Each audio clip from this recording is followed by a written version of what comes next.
Entering her second year at the helm of the Rebel women's basketball program, head coach Yolette McPhee-McEwen and her staff have begun to breathe new life into the program. You work hard all summer, and this is what it comes down to. You figure out your new roles, you have new teammates. This is the most exciting time of year. Fresh faces and a small core of veterans look to cement the all-in attitude of Coach Yo's new-look Rebels. You talk about hard working, and Coach Yolette McPhee-McEwen enters year number 2 at the helm here at Ole Miss. She's someone who's worked really hard to create a brand and try to build some excitement here for her second season. With non-conference season winding down, she will look to her group of veterans to help lead the team into a new decade of Rebel women's basketball.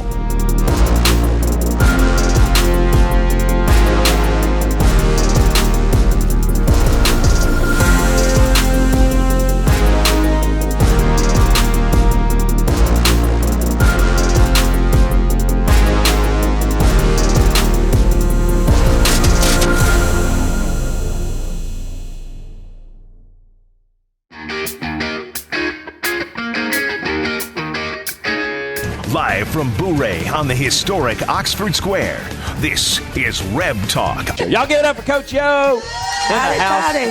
5-4. Yeah. We got some big games coming up. Let me get these out real quick so I don't run out of time. But 5 o'clock Saturday, we're playing that doubleheader. Yep. The women got Southeast Missouri. Then Monday, quick turnaround, December 16th, we got the Kids' Day game, Yeah, Georgia at 11. Southern, 11 a.m. Yeah. Brandon wants to try to fire up some questions for you. Okay with that? Yeah, absolutely. Hey, Coach, Hey. I know you're limited in what you can say with respects to recruiting, but we know that you've got 2 recruits that have 5 stars. Do you have a number that you would like to sign this year? Yeah, well, we signed 4, and we have 2 players sitting out. Okay. So we want to sign like 2 more. But I can tell you this, I don't really get caught up. I like how it sounds, 5-star, but I think that every kid we have is going to be someone that you guys are going to love. And our 2 young ladies that are sitting out both have an opportunity to play professionally, and they show it every day in practice. With an impressive recruiting class on its way to Oxford, the eyes of Rebel Nation fall on a pair of redshirt transfers who will bolster Coach Yo's squad in the coming years. It can be lonely at times because they don't get to play in games, but at the same time, I think we do a good job of making the most out of situations. They lift 4 times a week. They get individual workouts even on game days. A transfer's game day experience, while different, has been carefully orchestrated to help them make the most of their year on the sideline. Ready? Wait, what are we doing? I know what we're doing, but... Alternate your dribble instead of going the same time like Okay. Okay. Ready? And then I pass it to her and then do the middle. In and out first. In and out, cross right in front. All right. Redshirt sophomore Danetta Johnson is no stranger to the SEC. The Georgia transfer started 8 games her freshman year in Athens before entering the transfer portal and becoming a Rebel. It was a tough time mentally because I was struggling I didn't know where I was gonna go next, so I was worried about that. But once I found, once Ole Miss contacted me and Coach Yo contacted me, I was like, yeah, I'm definitely coming here. Ball. Oh. Nice. We're gonna be able to play you anywhere, Netta. Anywhere. Danetta has incredible skill. She is a competitor. She loves working on her craft, incredible work ethic, and is going to make an immediate impact as soon as she can step on the floor.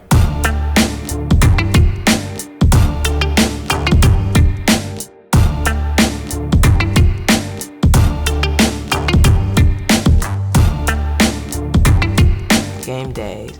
We usually have individual workout with our position coach, and then we have weights. Then we have pregame meal, and then we have the game.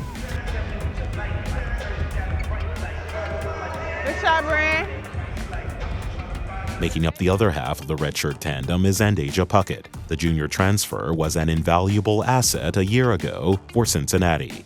I wasn't happy. I lost the love of basketball, so I felt like at the time, I was like, it was a job. It was something that I had to do, and it wasn't something that I wanted to do. I talked to several coaches, But the one that stood out to me the most was Coach Yo. We made an agreement that I will work hard this year to expand my game and stuff and start gaining the love of basketball back.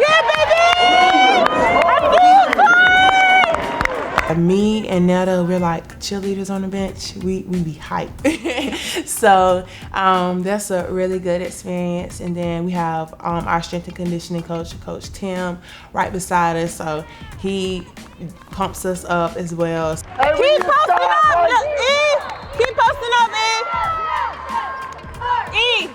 Keep posting up! On game days, the duo has embraced bringing the power of positivity and energy to the Rebel sideline. Even though I'm not on the floor with them, I enjoy cheering them on and just giving them that energy because I know how hard we work every day in practice and I know what we're capable of. So just being the battery for them is definitely needed in this team.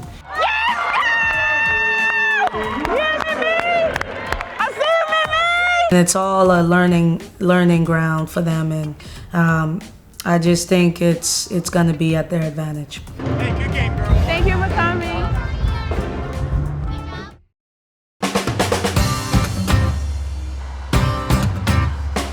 We're at Batson Children's Hospital coming to brighten up their day, say hey, and give them a couple of gifts. It just shows us how blessed we are and gives the players an opportunity to come back and do things that's just bigger than themselves. It's good to serve and make someone else day a little brighter, a little more special, and keeps things in perspective. Am I an animal?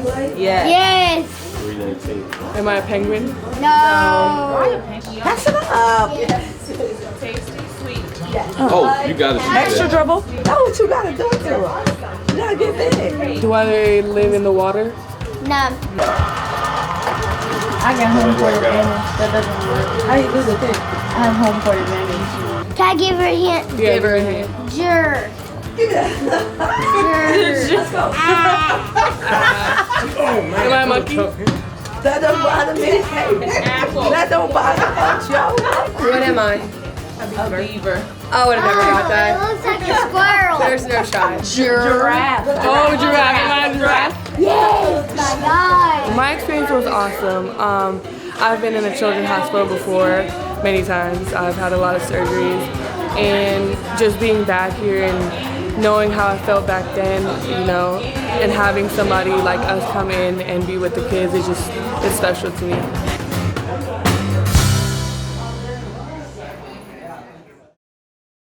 One of the most important elements to a strong future is a solid foundation.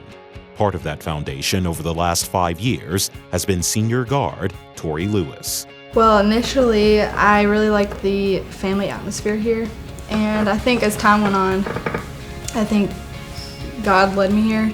A leader on and off the court, Lewis has been making an impact since her freshman year. Honestly, to some degree, it's somewhat of a blur. Like, I just remember being sore all the time and then like trying to get in the gym and shoot, but my arms would be hurting, and then one game, it was just like everything fell into place. She'll pull up, looking for number 10. She got it. 10 made 3-point baskets in a game. She's a freshman. Now, we're not talking about somebody that's played in a college basketball game, but she is really playing with a lot of confidence. Everything fell into place, and I was like, okay, thank you, God, because it was like I was working hard. I don't know, it was just like kind of like God telling me like, hey, this is like a reward almost for all your hard work. The qualities of a leader appear on and off the court. Throughout her Rebel career, several opportunities have helped those qualities shine through.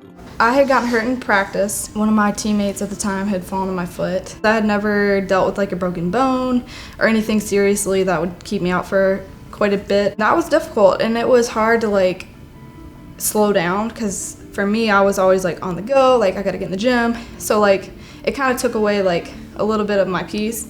So it was hard, but I found other ways to, you know, I guess gain peace and kind of learn more, I guess, from watching from the outside, not, I guess, necessarily playing.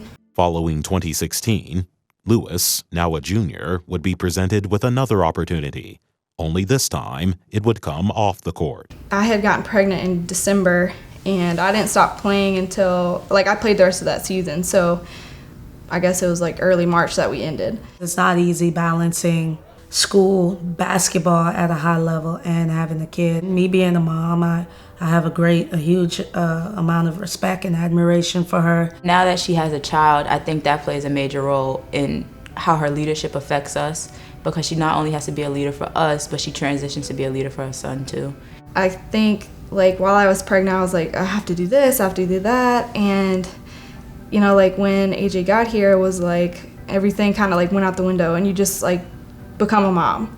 And it was hard at first because I was struggling with even coming back to play. I love basketball, so I didn't know, and I have this child that I love.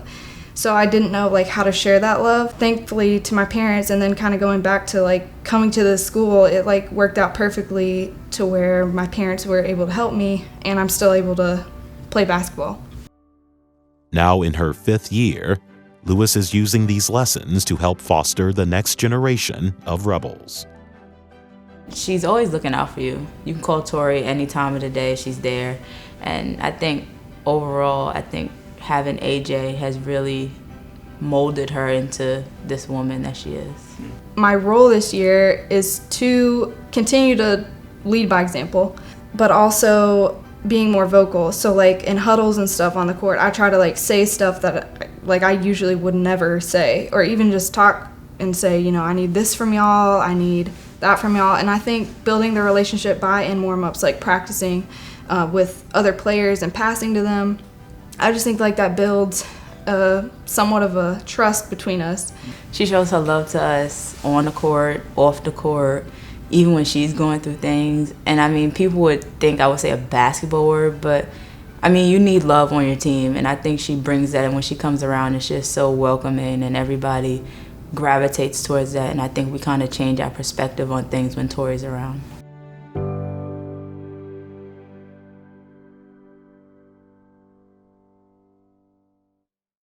There's nothing like it. A Kids Day game in Oxford, Mississippi. 34 schools expected to be in attendance. Thousands and thousands of screaming kids here to watch Ole Miss take on Georgia Southern here at the Pavilion. Kids Day at Ole Miss, a tradition that continues to grow with each passing year. A raucous environment that feeds the Rebels endless amounts of love and energy. This is my favorite game of the year. I don't think you can really imagine it unless you're here. It is ear-piercing, the screams, and all the children in here being the 6th man for Ole Miss is so much fun. All right, ladies, great opportunity. Like I told you guys yesterday, this is one of my most favorite games. Ever since I can remember even playing in it, just the energy that's given from the kids and the excitement around it. Kids Day was crazy. I'm already hard of hearing, so when we was out there, I couldn't hear the plays because the kids were screaming so loud. Have fun, love, and play for each other.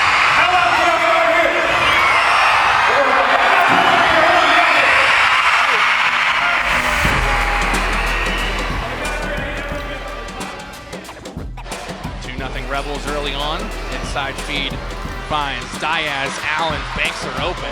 That's one area that Georgia Southern loves is the easy transition basketball points. Ole Miss is going to have to be careful not to turn it over and get back. Hey, Deja! Get your 25!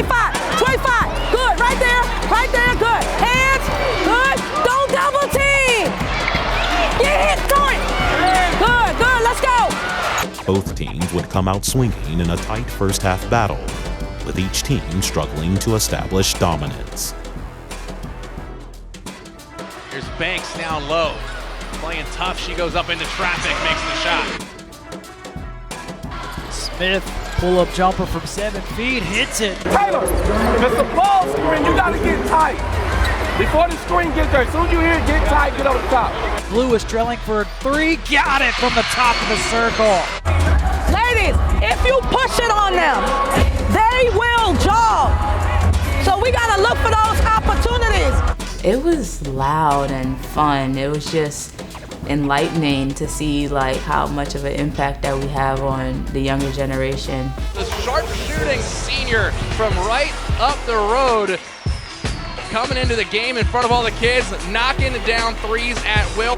Great job seeing the floor by Georgia Southern and taking advantage. Ole Miss got a little bit lost on the defense and gave Georgia Southern easy 2 points. So the first half is in the books here at the Pavilion as Ole Miss will take a 30-26 lead over Georgia Southern at the break. I just remember it being high stress for me. I know fans love those type of games, but as a coach, those games drive me nuts.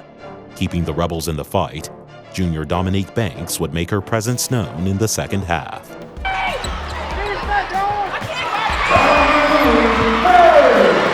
The kids want to come, they want to see a show, so I just want to give them a little couple of blocks so they can just be like, ooh, so. She squares up and Banks shows off her ability to stuff a shot. Dom is just has a presence because she blocks shots and she gives us energy. The team relies on her doing that. You can see that on the court. Like, she puts in the work. She have been working hard and stuff. You can tell that she puts people before herself, so I can say that she's a very positive individual, and it helps the team a lot on the court. And another block for Dominique Banks. That's number 8. As time began to expire, the Eagles would not be grounded, erasing an 8-point Rebel lead and forcing overtime at the Pavilion. Sets up a wide open Barber for 3 and she knocks it down. Kicks into the corner, Jayla Alexander for 3 and she answers with a big one. What a time for the first bucket here this game. She'll tie it up with 23 seconds to go.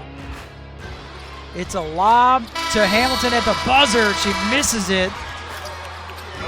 So we're going to overtime. Hey, we got this. 3 stops. Let's win the tip, score right away. 3 stops. Defense on 3, 1, 2, 3. Defense. The Rebels wasted little time in the encore for Kids Day, taking the lead immediately and never relinquishing it. Reed, shot clock is at 5. Dribbles across the lane all the way to the rim and puts it in for the Rebels. I think that game and that particular moment, everybody has shifted a gear mentally and saying, we're going to come together, we're going to pull this through however it may look. Here comes Georgia Southern. Amira Atwater, 6 seconds to play. Dribbling to her right, looking for someone to get the ball off to. 2 seconds left. Mimi Reed makes the defensive play of the game, and Ole Miss is going to walk away with a victory. It felt good. The energy was great from the kids, and I'm just excited that we won. We did it for the kids. The kids brought energy.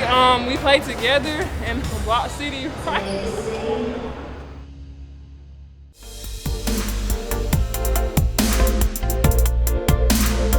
The foundation is being laid.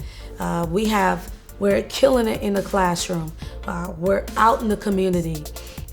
We have kids that are making personal bests.